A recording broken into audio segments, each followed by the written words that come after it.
Chisbheki abafethu into engiyinotisile ukuthi abantu la kuma-comments boma ngikhuluma ngale story behind the song Sama Level. People are saying ukuthi Mthina you are on an interview with Khosi FM ethi ingoma yakhe. Mthina Tsunami namothi ngibekisa dam le story for le ngoma le ama level agcina siyenziwa uSakwe uDuncan Assessor nayo Just Big. Itopic namhlanje ukuthi engabe Mthina Tsunami uyachathelwa ngempela mfethu mfowethu noma mhlawumbe iyaqondana kuba yishwa nje elingatheni lokuthi qondane nokuthi ingoma akade ibandakanya yena noma ingoma ecishe kwayingoma yakhe wayi-owner gcine sewukuthi isisetshenziswa yilabantu laba abaspecific ukuthi akazwani nabo ngezathu zakhe ekuwuZakwe noDuncan. Kodwa ke kulungileke I hope yabasebenzela. Engabe kuyaqondana noma mhlawumbe ngenzeka ukuthi uyena mhlawumbe oyifaka into nekanjalo o uyazama ukuthi acreate story esomnika isizathu ukuthi angazwani nabo Zakwe o mhlawumbe bona oZakwe nabo bamtargetile ngempela Mthinayi ngoba ukuthi uyayilandela ngempela lento into esiyenzeka mhlawumbe kwesibili manje and yenzeka emva kokuthi abane beef noDuncan. Le ngoma le yayicreate lo-assessor yabo and wayengichazelile naye ubheka ukuthi okay vele le ngoma le bese sinikwe ngisho Blacklist no P Dot yabo landele. So mina no assessor ngalezo ikhathi besingekho in good terms njengoba singekho namanje yabo. So I think u-assessor wayeseyigala amajita ngenxa yokuthi manje imjolo yabo umjolo. So wathatha izinto wathatha ama-feelings wafaka kwispan yabo. Kodwa ke kulungileke I hope yabasebenzela. Sibonge. And by the way Just Bheki umngani wami kakhulu. Le video ya Just Bheki le explainer khona cabanga ukuthi beyade ne-series noma une-series ayenza laphana ku Facebook wakhe yama-video where explainer i-story behind ingoma abayiphathayo yaba-successful. Abantu la kuma-comments boma ngikhuluma ngale story behind the song Sama Level. People are saying ukuthi Mthina you are on an interview with Khosi FM ethi ingoma yakhe. Yabo. Ngicabanga ukuthi mhlawumbe njengoba interact nama-fans akhe abantu iy'ngoma abazaziyo lezo. So le ngoma le ama-levels ekwi-album yaDuncan noZakwe uyachaza lapho mfowethu i-story behind yona ukuthi yenzeka kanjani yabo.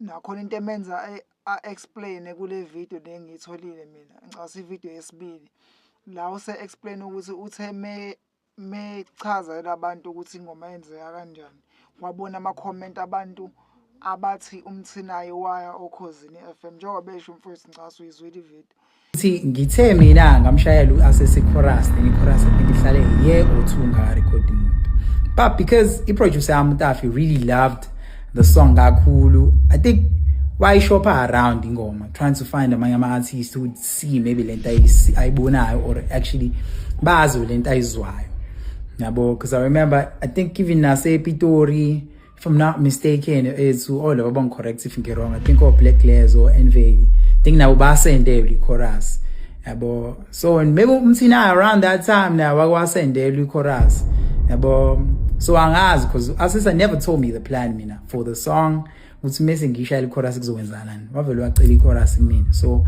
I'm just trying to clarify that because le ukuthi ingoma kwako yaMthina mina ngiyazi kahle. Ngibone ivideo ya Just Bheki explain and Just Bheki uqinisile phasi like nje khona umntwana ngiqala ngizwa ingoma sasihamba naye se-studio eShawela lapha kabuka Buda Lude. So ngayizwa ingoma then ngaxoxa noTafi yabo uTafi producer wanginika ingoma ngisendela yona then kanti only to find out le ngoma le yayicreate lo-assessor yabo and wayengichazelile naye ubheka ukuthi okay vele le ngoma le bese sinikwe ngisho Blacklist no P Dot yabo landele. So mina no assessor ngalezo ikhathi besingekho in good terms njengoba singekho namanje yabo. so I think u-assessa wayeseyigaya lamajita ngenxa yokuthi manje simjolo yabo umjolo, so wathatha ama-feelings wawafaka kwispani yabo, kodwa-ke kulungileke, I hope uyabasebenzela. Sibonge. And by the way, uJust Bheka umngani wami kakhulu. ekuyinto yakuyenzeka ngendlela ecishe ifane futhi before kuyona le ngoma lesiphakama mjida wami yayinommusicaholic. Cabanga ukuthi isitori saleyo ngoma leso umthina wayiphusha bengakaqedi ivumelano ababenazo nabantu anabo engomeni, base befila sengazi ukuthi urashile and akasebenzi ngendlela bona abasebenza ngayo, kwase kuba khona ukungavumelani. Ingoma wagcina beyikhipha ngenye indlela without ukuthi yena abe iphasi yayo leyo ngoma leyo, kwaba ney'nxushunxushu ezokuthi ngazi ukuthi uyadlelwa ingoma yabo, eseveza istory behind ukuthi ingoma yena ekade yakheke kanjani njengoba eclaim ukuthi yena eyakhe, njengoba bona sebeyenza ibi-challenge sekuyingoma yanoma isi-public. Now this time le ngoma le ingoma eyaba yisingle ya-Duncan noZawe kwile album abayikhipha bobabili. Le ngoma le eyayifeaturishe u-Assessa, kodwa ngokwestory lesi esiqhamuke ngoJust Bheki esesifaka ukuthi umthenayi naye explain ukuthi ingoma uveza ukuthi kwakuyeyakhe, kuyavela ukuthi le ngoma kahle kahle kwakukade kweya-Assessa indlela yakade yakheke ngayo, kwawukuthi estudio umuntu ayayenza nawo u-Assessa wayekade naye ebheka abantu abangayi-complete le ngoma le, okuchaza ukuthi kungenzeka ukuthi mawunothisa kahle kahle ama-artist mase-commercial noma se-mainstream mesebenza kuma-albums esikhathini samanje kuba ne-variety ye-sound. Engicabanga ukuthi leyo sound esiqhamuke nama-artist ahlukene asuke approach-a lelo artist lelo nge-sound ayenzayo wona leyo khona, ngoba mase u-commercial usu-signed ngicabanga ukuthi uba ne-pressure enkulu yokuthi ube ne-show ukuthi into oyi-create-ayo izoba ne-taste ezwakala i-fresh kubantu abasha ngaleso sikhathi leso, yabo, especially mase uke waba ne-single noma waba ne-album e-successful, the following material osuke suza nayo isuke isengaba outdated if awuzuyibandakanya nabantu abashisayo ngaleso sikhathi. So ngicabanga ukuthi ezinye iy'ngoma ey'kanje zakheka kanjalo ukuthi umuntu onjengo-Assessa njengoba kuthiwa ingoma wayesehlale nayo isikhathi eside isine-chorus, shuthi naye wayesa-unsure ukuthi le ngoma iyiphi i-power angayitholela yona ukuze i-reach le vision anayo. So ekugcineni kwagcina kuba ingoma yabanye abantu featuring yena ngenxa yalezo zimo ukuthi bona uDuncan noZawe babesebenza kwi-album, so if ekwazi ukuthi aba-reach-e or bona bamreach-e ngokuthi bafise ukusebenza naye kuwukuthi une-material ekanje vele angabazwisa yona, seku-easy. And i-most ama-album esikhathini samanje enzakala kanjalo. That's why uthola umuntu efeaturishwe njengo-Abdus kwi-album yaDuncan. Le ngoma le u-Abdus afeaturishwe kuyona most uyayilalela inokuba i-taste ye-sound ya-Abdus, so nayo ingakwenza ube nomcabango wokuthi mhlawumbe ingoma u-Abdus ayevele eyibhala noma ayesebenza kuyona wathi meyizwa uDuncan wathi hhayi asayesesenza le mpahla lesiyenze ibe ilokhuza ye-album, or mhlawumbe umuntu okuyena okwi-production umuntu oye-close vele nomuntu ofeaturishiwe, which nala is the same thing ukuthi u-Assessa wayipheka ingoma yahlala for isikhathi okungenza ukuthi wayelinde kona ukuthi azathole abantu abangayenza ibe big as it deserve ukuthi ibe big, indlela yena ayizwa ngayo khathi ayenza nendlela ethi masehleli nayo ayizwe ukuthi ine-potential ukuthi ngenza ini, which kwenzakala ngoba iyona ngoma yaba yisingile kule album yakhe uDuncan noZawe and yaba ne-music video yaba successful nje ingoma, yaba ne-video enswempu eyayidlala ku-TV, which I think namanje isadlala kuma-DSTV channels. ama-levels and nawo asesa yaba yi-success kakhulu leya ngoma for yena ngoba wevele ngasa sikhathi u-Asesa ewumuntu onama-music video amahle akwi-TV, so kwaba i-bridge e-right for yena u-Asesa ukuthi athole i-recognition kakhulukazi nationwide. Ngoba as much as aziwa eJohannesburg nase-KZN naseMpumalanga, kodwa ngicabanga ukuthi exposure yakhe ibingakabi cemented ngale ndlela ekwenzakale ngakhona mase efeaturishwe abantu abanjengoZawe noDuncan, abantu abama-award winning artist sama Metro Awards, akwama-award amakhulu kakhulu lawa eSouth Africa. So uyacabanga ukuthi into ayayifisa u-Asesa for le ngoma wayi-achieve mhlambe even more, into ayengakwazi ukuthi ayenze eyedwa engomeni, ngoba wena omunye umuntu uzwa sekuyinto eyi-controversy yokuthi ingoma yakhiwe kanjani, ukungakwazi ukuthi ucredithe umuntu osuke yi-songwriter ngoba unayo i-idea yokuthi ingoma kungenzeka isungulwe womunye umuntu igcine isi-ownwa womunye umuntu. Okwenye enye yamavidiyo alandelayo azophuma nje very soon where izobe sikhuluma khona nge-ownership ye-material, owning i-original material yakho ukuthi kubaluleke ngani.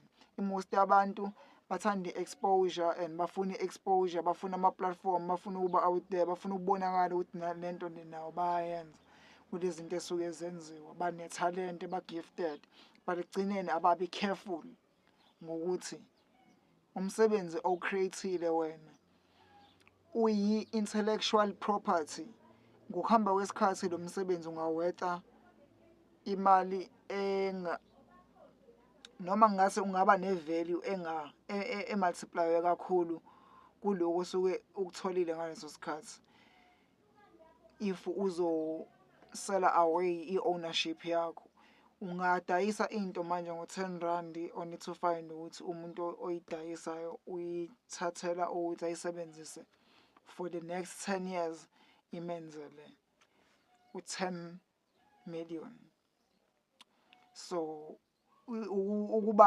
ukuba intellectual nge-property yakho uthatha ukuthi ukwazi ukubona i-worth yento oyi-ownayo oyi-create-ile wena, ukuze ukwazi ukuthi uyi-copyright kuthi noma mhlawumbe usengesenayo i-manpower physically, uma kuyizinto edinga amandla uthi ungasakwazi ukuthi uyenze leyo nto, kodwa still uvune okutshalile. Kahle kahle i-concept yokuthi uvuna okutshalile.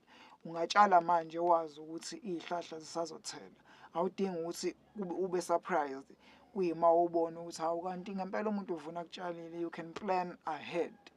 So ikona lokho esizobe sikhuluma ngawo kula mavidiyo alandelayo, la sizobe sibreaka khona down ukuthi ukwenza kanjani-ke lokho, imiphi imigudu emele uyilandele mase thinta lama-organization adila nokuthi arejiste your intellectual property. Engenzeka ukuthi mhlawumbe into e-visual or into eyi-audio, but always be aware, always be updated, always be ahead of time ngento sokuyenza ngaleso sikhathi, ngoba abanye abantu bangayisebenzisa ukuthi isebenzele bona, wena usuyibona i-useless, noma wena usubukeka u-useless ngomsebenzi wawenza. That's why ama-OGs abanye abantu bengahlonipheki even bekhuluma, because kubuya ngazo ukuthi they don't stand for what they talk. They just talk, but no action. It's because abakwazanga ukucabanga ahead, noma sebenalo ulwazi kodwa ubonakala u-action okutshengisa ukuthi bayazi, yabo. So commenta lapho ungitshena ukuthi wena ucabangani ngale video. Ucabanga ukuthi umthinayi ku-coincidental ukuthi into enoZawe noDuncan phakathi iqhubeke yenze ukuthi kube khona ukungaboni ngasolinye. Mhlawumbe-ke soke si-break it down silande nenye information eyenzakala kuleyo kuqala ingoma iphakama mjida wakho, ukuze sibone ukuthi masi-tracker down iy'tori engabe kunomuntu odlala ukuba i-victim or ngabe kunabantu abathagethe someone between uDuncan, uZakwe noMthinayi iTsunami. Until ividiyo elandelayo ngifuna ukuzwa ngokuthi wena ucabangani lapho kuma-comment. I-share le video uyilike kakhulukazi ukuze kwi-algorithm isabalala ibone nawo omunye umuntu. Peace YC Live.